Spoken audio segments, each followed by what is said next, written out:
الحمد للہ والصلاة والسلام علی رسول اللہ اما بعد وعن ابی ثعلبۃ الخشنی، ابو ثعلبہ الخشنی رضی اللہ عنہ سے روایت ہے، قال وہ کہتے ہیں، قلت میں نے کہا یا رسول اللہ کے رسول صلی اللہ علیہ وسلم، انا بارض قوم اہل کتاب،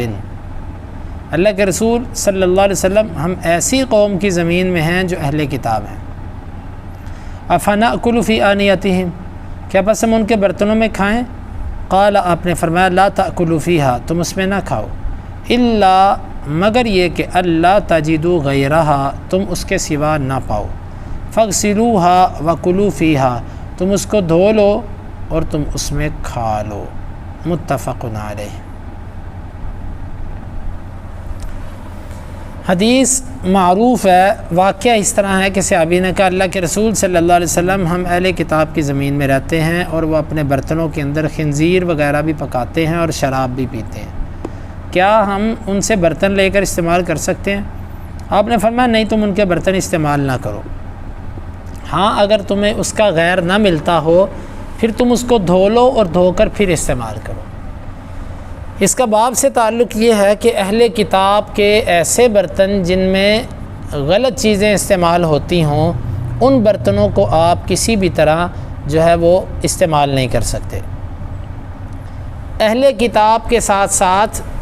باقی کافر اور مشرک بالاولیٰ داخل ہے، کیونکہ اہل کتاب ان سے زیادہ بہتر ہیں۔ جب اہل کتاب کے برتن استعمال نہیں کر سکتے تو ہندو، سکھ، مشرک ان لوگوں کے برتن بالاولیٰ استعمال نہیں کر سکتے، لیکن شرط یہ ہے کہ وہاں پر قرینہ موجود ہو کہ یہ ان برتنوں کے اندر غلط چیزیں استعمال کرتے ہیں۔ اگر اس قسم کے برتن ہوں کہ جس پر یقین ہو کہ اس میں کوئی غلط چیز استعمال نہیں ہو سکتی، حرام چیز نہیں پکتی نہ ڈلتی ہے، تو اس کو استعمال کیا جا سکتا ہے، جس طرح کہ یہ حدیث آگے آئے گی کہ اللہ کے نبی صلی اللہ علیہ وسلم نے ایک مشرکہ عورت کے مشکیزے سے پانی لیا، تو یہ اس بات کی دلیل ہے کہ ایسی چیزیں، اب مشکیزہ جو ہوتا ہے، مشک جو ہوتی ہے اس میں پانی ڈالا جاتا ہے، تو پانی کے علاوہ اور کوئی چیز نہیں ڈلتی اس میں، تو یہ قرینہ تھا، آپ نے اس پر تصدیق اور یہ معاملہ نہیں کیا۔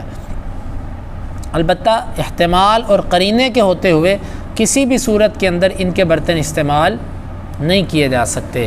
ہاں اگر آپ کو متبادل برتن نہ ملتے ہو پھر ان کے برتن لیں، اس کو دھوئیں اور پھر استعمال کریں۔ اچھا، سوال یہ ہے کہ ان کے برتن بذات خود نجس ہوتے ہیں اس لیے استعمال نہیں کیے جا سکتے، یا ان کو استعمال کرنا مکروہ ہے؟ زیادہ اہل علم اس بات کی طرف ہیں کہ ان کا استعمال کرنا مکروہ ہے۔ اصل بات یہی ہے کہ اگر اس میں کوئی نجاست وغیرہ اور ایسی چیز لگی ہے تو پھر تو حقیقت بات ہے اس کو استعمال کرنا حرام ہے، لیکن اگر نہ بھی لگی ہو تو اصل بات یہی ہے کہ اس سے بچنا ہی بہتر ہے۔ نجاست نہ بھی لگی ہو تو اس صورت میں بھی اس کو اس وقت استعمال کر سکتے ہیں جب متبادل نہ ملتا ہو، پھر ان کے برتنوں کو استعمال کیا جا سکتا ہے۔ فاغسلوہا وکلوا فیہا، بس تم ان برتنوں کو دھو لو اور تم ان برتنوں کے اندر کھا لو، یہ ہمیں شریعت نے حکم دیا ہے، یعنی کہ اہل کتاب کے ساتھ بھی اگر برتنوں کے معاملات کے اندر لین دین ہے تو یہ سخت اضطرار کی صورت میں اس کے علاوہ اس کو استعمال نہیں کیا جا سکتا، اور یہ اس صورت میں ہے کہ جب، کیونکہ برتن وغیرہ لینے سے ایک دوسرے کے ساتھ عقیدہ اور ان چیزوں کے اندر قرب پیدا نہیں ہوتا، لیکن اگر آپ ان کے ساتھ رہتے ہوئے ایسی کیفیت میں ہیں کہ آپ کے دل کے اندر ان کے لیے محبت بڑھتی ہے یا ان کے لیے کوئی ایسی نرمی آتی ہے تو پھر یہ بالکل ٹھیک نہیں ہے، پھر ایک دوسرے سے چیزوں کا تبادلہ وغیرہ جائز نہیں ہے۔ باقی ایک معاشرے میں رہتے ہوئے، ایک جگہ پر رہتے ہوئے ایک دوسرے سے تبادلہ کیا جا سکتا ہے، ظاہر بات ہے جب ان کا کھانا کھایا جا سکتا ہے، ان کا کھانا کھانے کی جب شریعت نے اجازت دی ہے تو یہ بھی اسی صورت میں ہے کہ جب انسان کو کوئی اندازہ ہے کہ اس میں کوئی نجس چیز نہیں ہے، لیکن اگر انسان کو غالب شک ہو کہ یہ غلط چیز پکی ہے تو پھر اس سے بچنا بہتر ہے۔ اگر دلیل مل جائے پھر بچنا بہتر ہے، اگر دلیل نہ ملے پھر اصل حسن ظن ہے، پھر اصل اس کے بارے میں اصل یعنی کہ اسی نص کو سامنے رکھا جائے گا کہ ان کا کھانا کھانا جائز ہے، اس کھانے سے مراد حلال کھانا ہے۔ وعن عمران بن حسین رضی اللہ عنہ، عمران بن حسین رضی اللہ عنہ سے روایت ہے، وہ کہتے ہیں کہ ان النبی صلی اللہ علیہ وسلم و اصحابہ، بے شک اللہ کے نبی صلی اللہ علیہ وسلم اور آپ کے ساتھی، توضؤوا من مزادۃ امرأۃ مشرکہ، انہوں نے وضو کیا ایک مشرکہ عورت کے مشکیزے سے۔ یہ واقعہ اس طرح کہ آپ صلی اللہ علیہ وسلم ایک سفر پر تھے، پانی ختم ہو گیا، آپ نے علی رضی اللہ عنہ اور ایک اور صحابی کو بھیجا کہ جاؤ پانی لے کر آؤ۔ یہ دونوں پانی کی تلاش میں نکلے، چلتے چلتے چلتے چلتے یہ ایک عورت ان کو ملی، انہوں نے اس سے پوچھا کہ پانی کہاں ہے؟ اس نے کہا پانی یہاں سے اتنی دور ہے کہ کل اس وقت میں پانی والی جگہ پر تھی، اتنی دور ہے پانی۔ انہوں نے کہا اچھا پھر چلو اس طرح کرو، تمہیں اللہ کے نبی صلی اللہ علیہ وسلم بلا رہے ہیں، ان کے پاس چلو۔ یہ عورت آپ کے پاس آئی، آپ نے مشق اتاری اور اس سے صحابہ کرام کو کہا کہ اپنے برتن بھر لو۔ سب نے اپنے برتن بھرے، آپ نے وضو بھی کیا، سب نے پانی پیا بھی، سب نے اپنی ضرورت پوری کر لی، لیکن اس کی مشق کا پانی اتنے کا اتنا ہی رہا۔ یہ اللہ کے نبی صلی اللہ علیہ وسلم کا بہت بڑا معجزہ بھی ہے، اور یہ اس عورت نے بھی تعجب کیا اور اس نے جا کر اپنے ادھر قوم قبیلے کو بھی یہ بات بتائی۔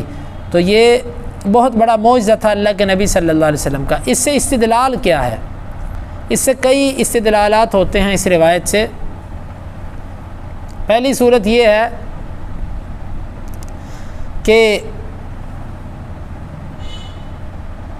ان کے ایسے برتن کہ جن میں یقین ہو کہ کوئی نجس چیز نہیں آتی، اس کو استعمال کیا جا سکتا ہے۔ جس طرح کہ مشکیزہ تھا، اس میں ظاہر بات ہے وہ پانی کے لیے بنا، پانی چلتا ہے،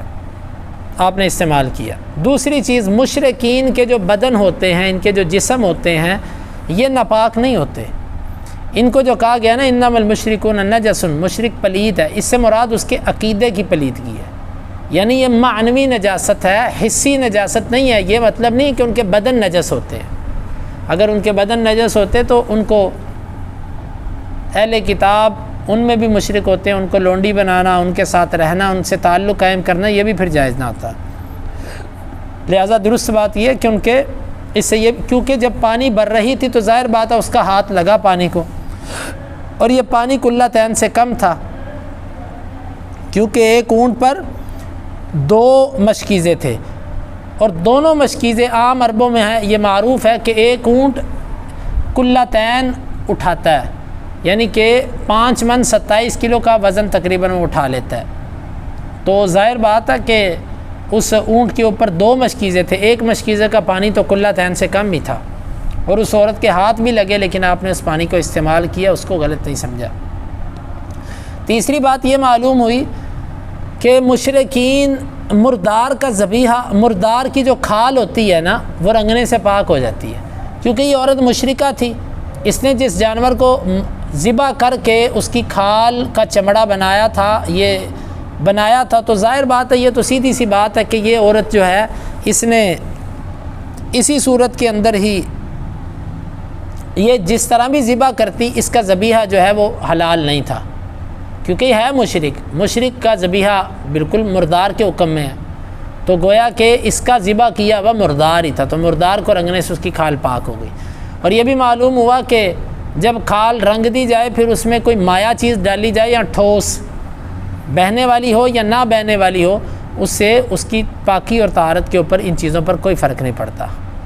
اور اس حدیث سے یہ بھی معلوم ہوا کہ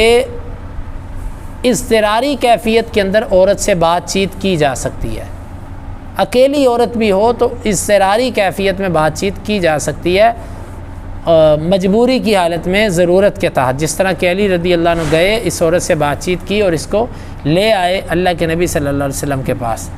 اور یہاں سے یہ بات بھی معلوم ہوتی ہے کہ جب انسان ایسی کیفیت میں ہو کہ اس کے لیے زندگی اور موت کا مسئلہ ہو، پھر وہ کسی سے ایسی چیز زبردستی بھی لے سکتا ہے، اور اس سے منت سماجت کر کے بھی لے سکتا ہے، کیونکہ یہاں پر مسئلہ جان کا ہے، دوسرا معاملہ جو ہے نا وہ زیادہ اہم ہے۔ تو یہ ہے حدیث جس سے یہ معلوم ہوا کہ اللہ کے نبی صلی اللہ علیہ وسلم نے اور صحابہ نے اس عورت کے مشکیزے سے وضو کیا، معلوم ہوتا ہے کہ اس کا برتن یہ پاک تھا اور اسی لیے اس سے وضو کر لیا گیا۔ وعن انس بن مالک رضی اللہ تعالی عنہ، اور انس بن مالک رضی اللہ عنہ سے روایت کیا گیا ہے، وہ کہتے ہیں ان قدح النبی صلی اللہ علیہ وسلم انکسر،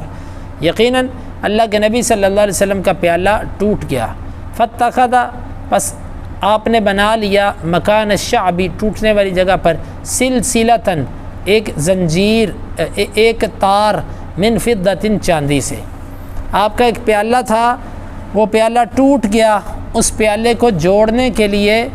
جو تار استعمال کی گئی، تار کے ساتھ اس کو جوڑ لیا گیا۔ یہ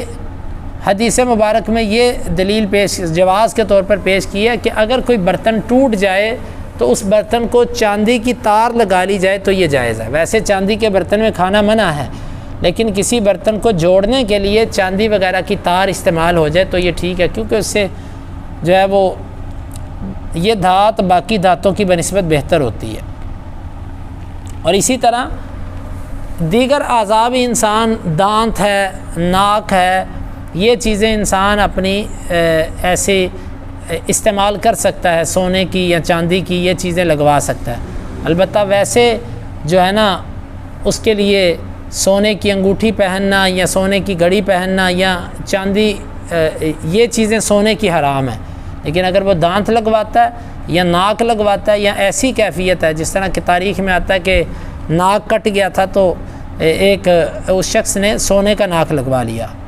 تو اسی طرح دانت کا، تو یہ چیزیں اضطراری کیفیت میں، کیونکہ سونا ایسی دھات ہے جس میں بدبو نہیں پیدا ہوتی۔ اس کے علاوہ اگر آپ کسی چیز کا دانت لگواتے ہیں یا کسی چیز کا بنواتے ہیں تو اس میں بڑی بری قسم کی اسمیل اور بڑی بدبو پیدا ہوتی ہے، تو یہ ایک ایسی دھات ہے کہ جس میں بدبو نہیں ہے، تو یہ اضطراری کیفیت کے اندر ایسا جائز ہے۔ یہ باب ہمارا مکمل ہوا، تو یہ 2 باب ہو گئے۔ اس کے بعد انشاءاللہ باب ازالت النجاست و بیانها انشاءاللہ آئندہ درس کے اندر۔ سبحانک اللہم ربنا و بحمدک، اشہد ان لا الہ الا